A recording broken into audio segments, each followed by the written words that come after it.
So I tried every killer in Bite by Night, and I'm not even gonna lie, some of them are way better than the others. Like one of these is actually kind of busted, and the other one, I thought it was kind of trash at first. So instead of just reading stats, I actually played all of them, and I'm gonna tell you what actually works. Alright, first up, we got the Rotten, basically Springtrap. I'm gonna be real, this is probably the easiest killer to pick up. His whole kit is really simple. You got your axe throw, which is honestly your main tool, and if you zoom in, it's way easier to hit, especially in hallways. If someone's running in a straight line, they're kind of just cooked. Then you've got his scream, which is actually really good. It reveals everybody, gives you stamina, and blinds and deafens survivors. So if someone's trying to loop you or run around you, you can just pop that and they're basically lost.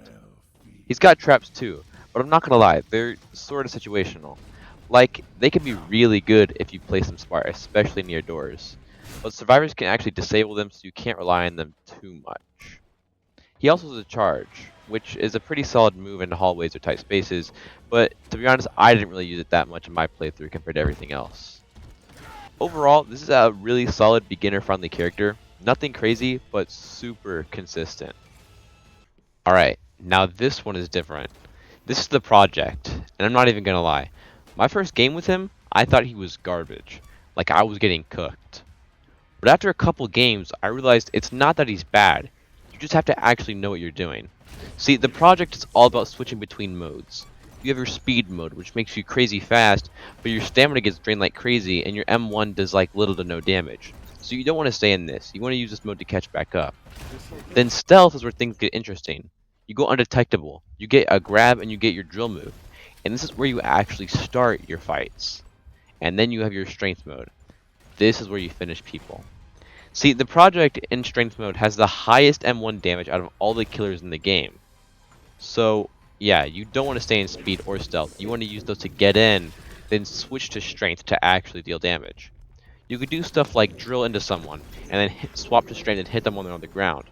Or, and when you're in stealth mode, grab someone, throw them into another person, and then hit both of them in strength while they're on the ground.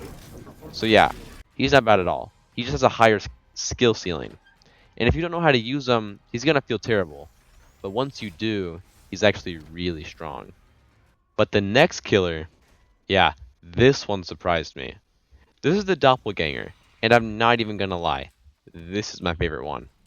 Right off the bat, no one knows who you are. You can turn into another player and fake doing generators. I literally sat on gen with someone and then just exploded on him, caught him completely off guard. And when you're disguised, your attack changes. It becomes a grab into a stab, and it hits hard. Then you've got his minions, and these are actually insane. See, these minions, they don't just sit there like Springtrap's traps. They track players. Even if you're hiding, they start moving towards you. And you can stack up to 3 of them, but that's more for map pressure than it is fights. He's also got a long range grab, and in tight spaces, it's basically free.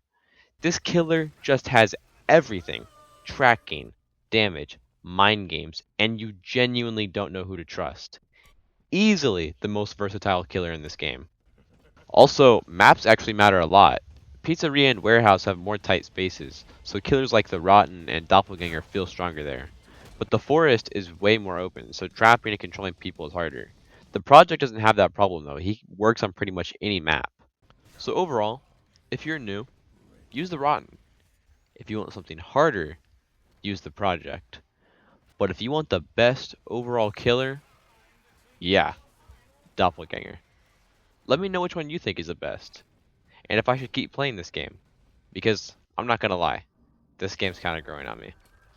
Anyways, that's all I got for you guys. See ya.